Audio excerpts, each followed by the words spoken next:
आप मुझे बता सकती हैं कि आईजीएमसी में आपके पिता कब भर्ती हुए थे, कब से उनका इलाज चल रहा है, और जब उनका इलाज चल रहा था उस टाइम पे उन्हें ज़रूरी जो भी इलाज की जो दवाई होती हैं वो मिल पा रही थी कि नहीं? मैम मेरे फादर का इलाज मतलब 1 साल से ही चल रहा था आईजीएमसी से। और पहले तो दवाइयाँ उनको मिल रही थी इन केयर कार्ड से।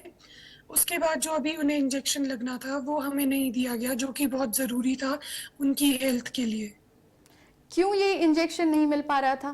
प्रशासन का क्या कुछ कहना था, क्यों वो इस इंजेक्शन को उपलब्ध नहीं करा पा रहे? मैम हमें तो उन्होंने यही कहा कि गवर्नमेंट के द्वारा हमें पेमेंट नहीं मिली है, जिस वजह से हम इंजेक्शन अभी नहीं दे सकते। हमें पहले यही बोल रहे थे कि आप 2 दिन में आना, 2 दिन में हो जाएगा, 2 दिन बाद आपको इंजेक्शन दे दिया जाएगा, 2 दिन में आना। हम उन्हें रोज़ कॉल करके और वहाँ जाके भी पूछते थे, और फिर हमें यही बोला जाता था कि आप 2 दिन बाद आना, तब आपको इंजेक्शन मिल जाएगा। हमें फिर लास्ट में उन्होंने ये कहा, अगर आपको इतनी ही इमरजेंसी है तो आप अपने इंजेक्शन अपने पैसों से ले लो। जी। हमारी इतनी आर्थिक स्थिति इतनी ठीक नहीं थी मैम, जो हम वो ले पाते खुद से। फिर भी हमने जैसे तैसे वो पैसे इकट्ठे किए। जब तक हमने वो पैसे इकट्ठे किए और हम जा रहे थे आईजीएमसी वो इंजेक्शन लेने के लिए, उस टाइम मेरे पिताजी एक्सपायर हो चुके थे। जानवी, जिस समय आपके पिता का इलाज चल रहा था, क्या जो अस्पताल है, अस्पताल का प्रशासन, जो डॉक्टर्स हैं, वो क्या इसे लेकर गंभीर थे? आपके पिता के इलाज को लेकर क्या डॉक्टर्स गंभीर थे? यस मैम, डॉक्टर्स ने तो हमारा बहुत साथ दिया, अच्छा ट्रीटमेंट किया मेरे फादर का।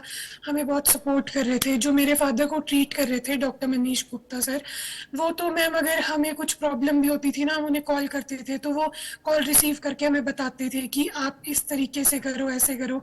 उन्होंने हमें बहुत सपोर्ट किया। डॉक्टर की तरफ से हमें कोई इशू नहीं है। हमारा बस आईजीएमसी जो प्रशासन है हमारा, उनसे यही था कि हमें इंजेक्शन प्रोवाइड करवा दिया जाता टाइम पे, तो शायद आज मेरे पिताजी हमारे साथ होते। जी, और आपने नेता प्रतिपक्ष जयराम ठाकुर से भी मुलाकात की है, उनका क्या कुछ कहना जी है इस मैम। पूरे मामले को लेकर, जानवी?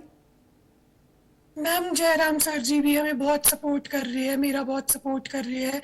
और मैम वो भी यही कह रहे हैं कि अब मतलब ये हिम केयर इसीलिए बनाया गया था कि जो गरीब लोग हैं हिमाचल के, उन्हें फैसिलिटीज मिले, जो अफोर्ड नहीं कर सकते महंगा इलाज, वो उन्हें मतलब ये मिले, इलाज अच्छे से उनका इलाज हो और उनका ट्रीटमेंट अच्छे से हो। पर अगर गरीब लोगों को ही फैसिलिटीज नहीं मिल रही तो मैम क्या फायदा फिर इन चीज़ों का। तो जयराम ठाकुर ने उन्होंने आपको किसी काफी तरीके का सपोर्ट किया। आश्वासन दिया है? यस मैम, उन्होंने मुझे काफ़ी मतलब मुझसे बात की। उन्होंने मुझे सांत्वना देते हुए ये बोला है, जितना हमसे होगा हम करेंगे आपको सपोर्ट। और उन्होंने काफ़ी बार बात भी की, सपोर्ट भी वो हमें फुल कर रहे हैं मैम। अच्छा, और सरकार की तरफ से या आईजीएमसी प्रशासन की तरफ से आपको क्या कुछ मदद मिली है इस पूरी घटना के बाद? नो मैम, नो मैम, हमें उनसे कोई मदद नहीं मिली। ना उन्होंने हमें कोई हमारे हमसे कांटेक्ट करने की कोशिश की। उल्टा उन्होंने ये जो बयान दिया है कि हम झूठ बोल रहे हैं, हम इंजेक्शन लेने ही नहीं गए। मैम ये तो एक कॉमन सेंस की बात है, जिसके परिवार में जिसके फादर ऐसे बीमार है, जब हमें पता है मेरे फादर को ट्रीटमेंट की सख्त ज़रूरत है, तो हम क्यों नहीं जाएंगे। अगर ऐसा ही होता तो मैम हम उन्हें रोज़ क्यों कॉल्स करते, हम क्यों पूछते। अगर मैम हम उनसे पूछ ही नहीं रहे होते, तो उन्होंने हमें 6 दिसंबर को भी फ़ोन करके बोला है कि अब आपका इंजेक्शन आ गया है, तो उन्होंने हमें फिर भी नहीं बताना था ना मैम। अगर हम नहीं वहाँ पे जाते, नहीं पता करते, हम वहाँ पे जी, रेगुलर बेसिस पे जा रहे थे। तो आप प्रशासन जो और इन्होंने ये सरकार से। घिनौनी स्टेटमेंट जी, बताइए।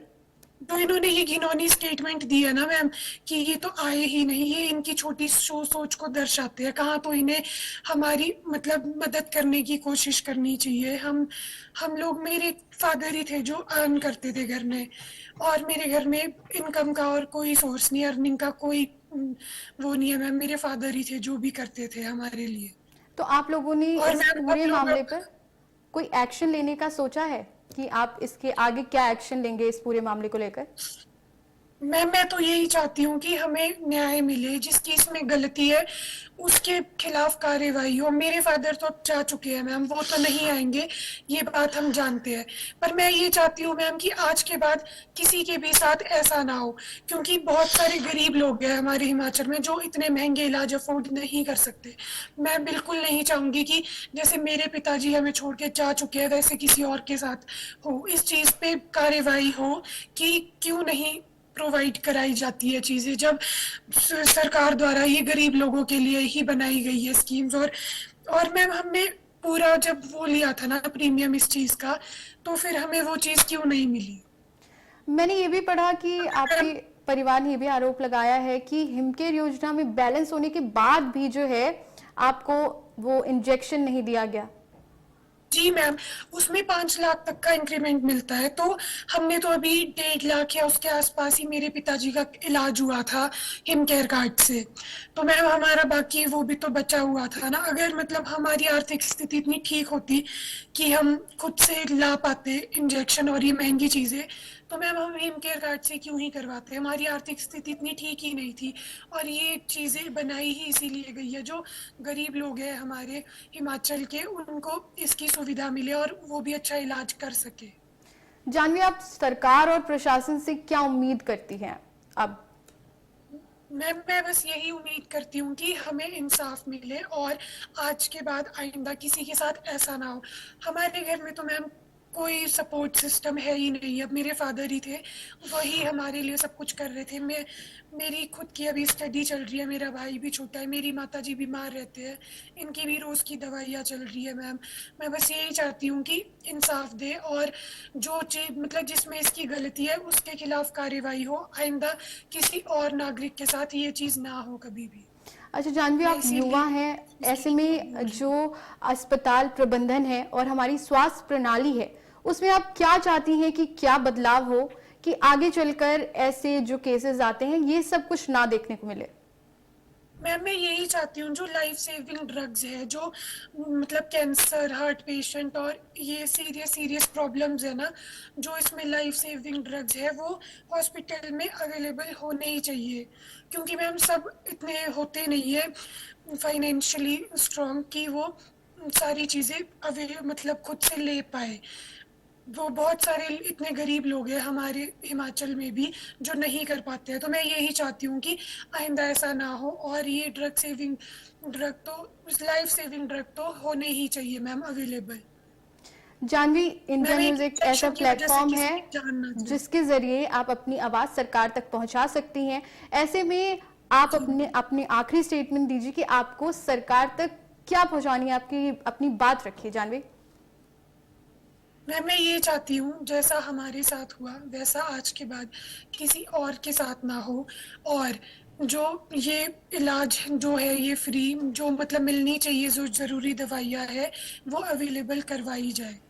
जी और मैम हम लोग तो बहुत ऐसे ही हो गया घर पे, अब कोई भी हमारे घर पे ना कोई कमाने वाला है ना कोई अर्निंग का सोर्स है मैम। हम चाहते हैं हमारा सपोर्ट किया जाए, हमारी हेल्प की जाए, और जिसकी इसमें गलती है उसके खिलाफ एक्शन लिया जाए। जी जानवी, आपका बहुत बहुत जी। धन्यवाद इस